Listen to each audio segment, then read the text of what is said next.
Anyway, what I was going to even get into the first time I came in here is in these little weird between places, between segments of the overworld, which by the way are mainly exists for loading purposes. If you pause, you'll only have the save and quit options, because Peppy and Slippy and General Pepper, their signal can't get through to you in these places. It's interesting, I know. The manual even says that sometimes you can't get signal through, and to just keep trying if you wanted to contact them for help. But what you need to do is go to a specific main map area. You can't be in one of these little places in the middle. So if that's ever confused you why you only had some options in some places, that's why. With that, let's get on to this area, which can be slightly weird. I think you can just walk over there and continue on to the other side of the place, but no, the floor collapses. And down here, your air is a little hard to breathe, so you have to get out. You have to get above the ground fairly quickly. When you're trying to get across to where you haven't already been, you'll always want to turn left when you fall down that center hole, because if you're crossing from here back to Thorntail Hollow, turning left will take you that way, and you can just walk over there. Likewise, crossing from here to there, I turned left and ended up over there on the Moon Mountain Pass side. It's fun. That's an easy way to remember how to get through there. But with that, you can see the topography has changed considerably for the weirder. And we are now in one of these stranger locations of the game. And that actually leads to one of the more interesting bits of random pointless info text that I'm actually going to show off. You go to the world map and select this. Fox, I've been studying your mission. And you will find read the information on screen. That this was formed by one of the planet's moons crashing to the surface here. And that's also where the sharp claw came from. They're actually space mutant dinosaurs. Keep going, Fox. Yeah, this game is slightly weird at times, but that could explain a few things. But anyway, we approach here, and the guard is asleep, except for that one anyway. Wake up! Somebody coming! Wow. Well, that's fun. So now we have barrel dodging while going uphill. I'd say a certain phrase, but there's already enough copyright scares going on YouTube anyway, huh? But yeah, if you zoom out the map, you'll also notice that this place is kind of T-shaped. And if you go just straight across, you won't even see half of it. That is very much intentional. And yes, we are only going straight across to get to the Force Point Temple.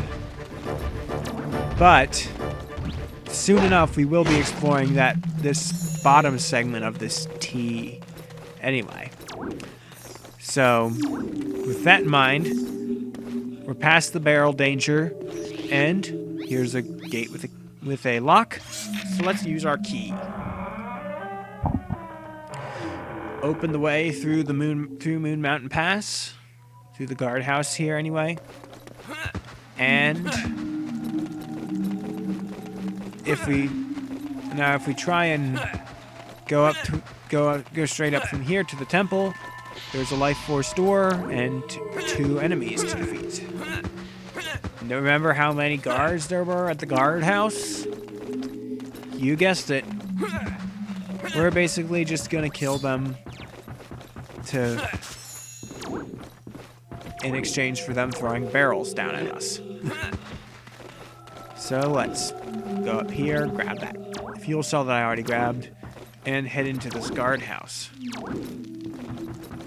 And over here, you see that they're here.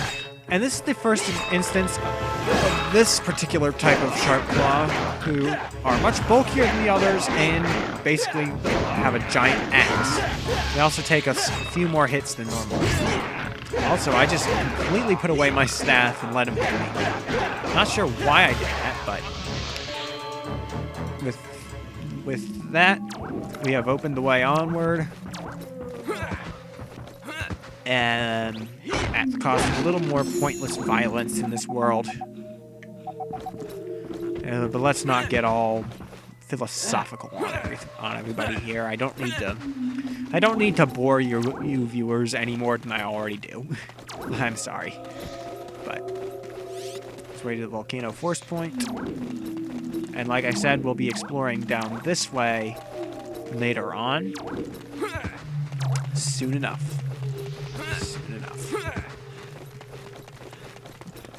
Now we've gotten to... No, I don't really need to open those crates. But you can tell we're getting to another place that's fairly hot, because this reminds us a little bit of Dark Knight reminds us. How do you get over here already? You can't jump with a body like that. Okay. Anyway, what we've got here is slightly puzzling. If you just go this way, there's a gate. You can't open this gate from here. So we're gonna have to find another way across to the other side of here by heading over here, watching the fire, and then carefully timing our jump so that we jump into the furnace when it's not lit. That'll take us down to this segment with fire keys galore.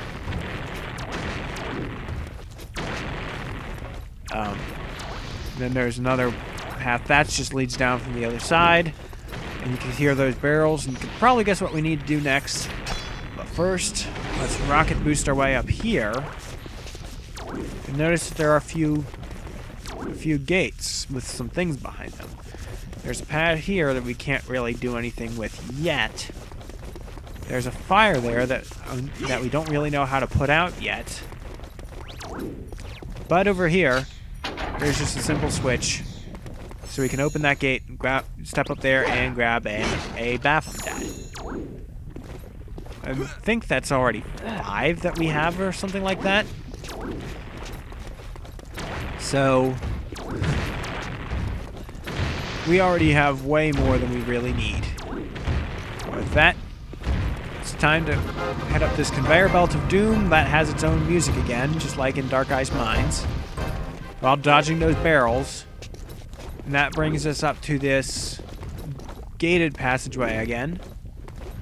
And this gate is open this time, because we approached from down there and jumped through the gate on that side. It opened this gate so that we are now on the correct side to continue to the Force Point Temple.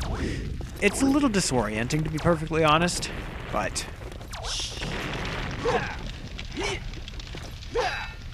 ow, that was bad timing on my part. Also, why am I climbing down there? That's the way you get back up if you fall into the lava. No, the correct thing to do right now is to climb this wall, which takes quite a bit of time. And get yourself up here to... This is the Volcano Force Point Temple, or the gate to it, at least. Let's grab a little bit of health. Climb down this ladder to grab some free magic energy and a fuel cell.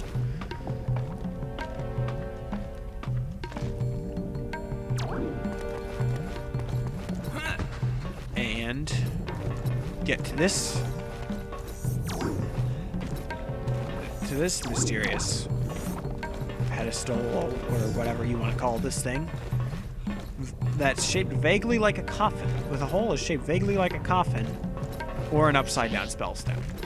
Not sure why it's making you give it to it upside down, but well, maybe it's right side up with perspective gate, but that's a little silly. But either way, you basically have to have the spellstone to get in here.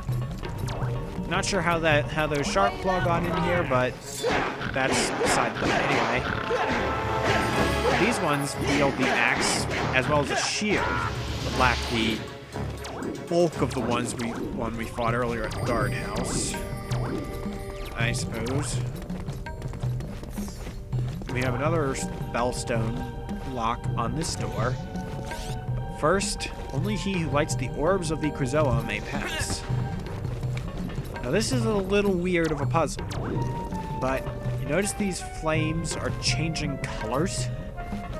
What you have to do is pull out your fire blaster and fire it through the torch at the orb when a torch is the same color as the orb. Not sure what that does, but you also have to shoot through the orbs were blue and green, so we shot through the fire when they were blue and green. Again, blue and green fire doesn't make a whole lot of sense. And also, there's something down here, isn't there? There better be something interesting down here, or I'm wasting my time.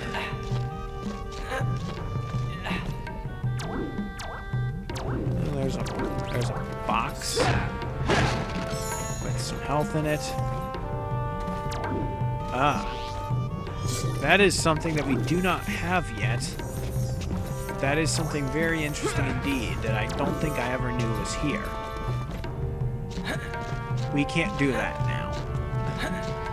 We will not be able to do that for a little bit of time yet, so that is well jotted down in my memory. I will try and get that whenever we come back here. I think I can guess what it is, actually, just from what I know about this game. Also,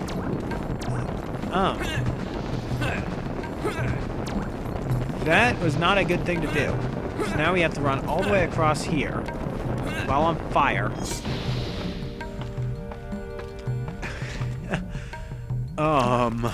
That was kind of a dumb thing to do. There's no two ways about it. I just ran off of the edge into nothingness. Just thinking, oh, I'm gonna run off the edge here, because that seemed like a good thing to do. Well, it wasn't. Let's just show the dwarf spellstone and head on our way.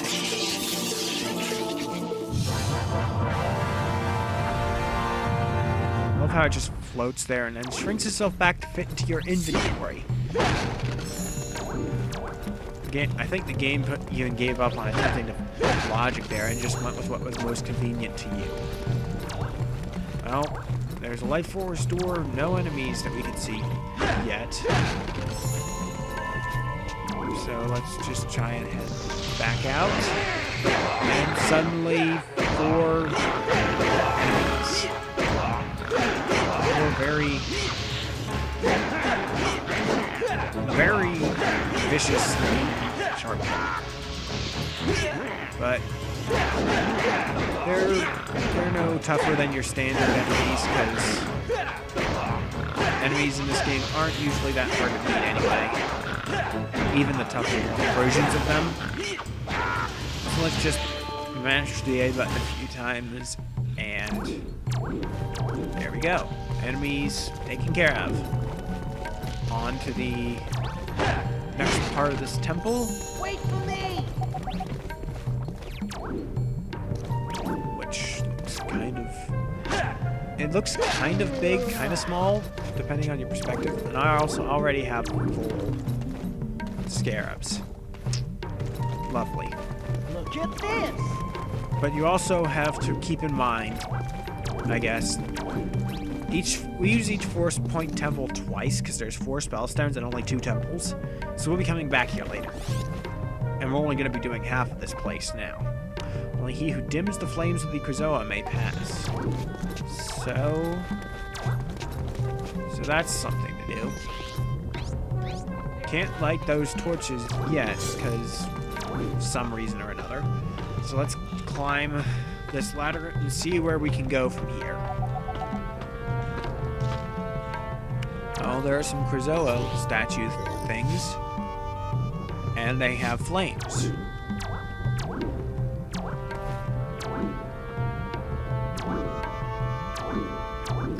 But I think I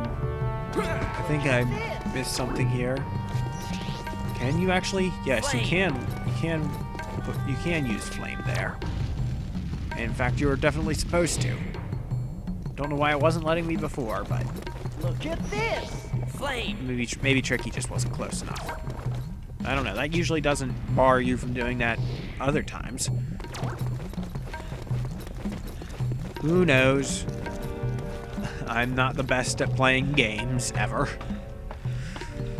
But, well, now that we're up here and can actually cross through this place, you'll notice also that was a bit close for comfort. Flames of the Krazoa. Ow. That, I just kind of caught myself on fire. Catching yourself on fire, not generally the smartest move, would you say? But I seem to be doing it a lot today.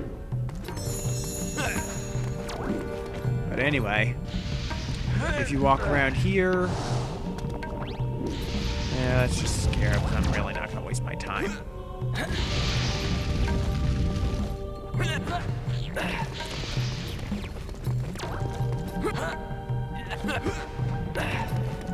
And you'll make it around to the other side here, and you've got a shiny green hole.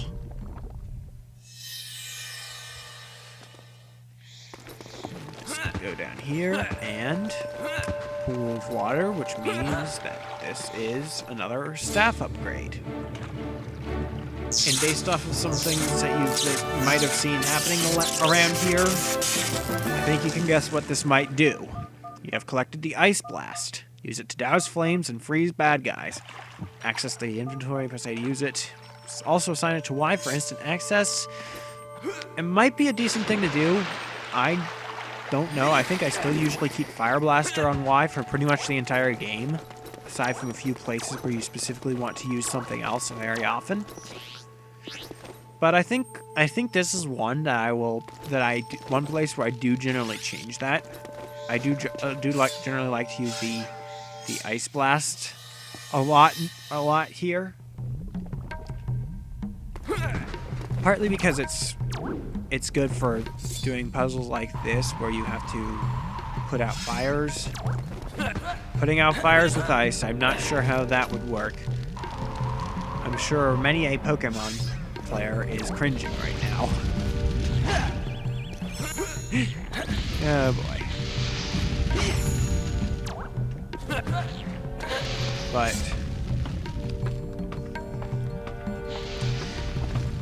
But not only is it useful for that, but when it says you can use it to freeze enemies, that can actually be a fairly useful thing to do in combat, especially when you're having trouble getting a good opening. Is that you can just freeze them and leave them open to a free hit in the start of a combo. And I can't remember. I think it might also play in that you can just like shatter them, like in say Metroid, where you have a frozen enemy and you can just shatter it with a missile. But now that we're done with that, this lower thing here is now an elevator. So let's go down to the next level of the place. And go on to the main part of this Force Point Temple.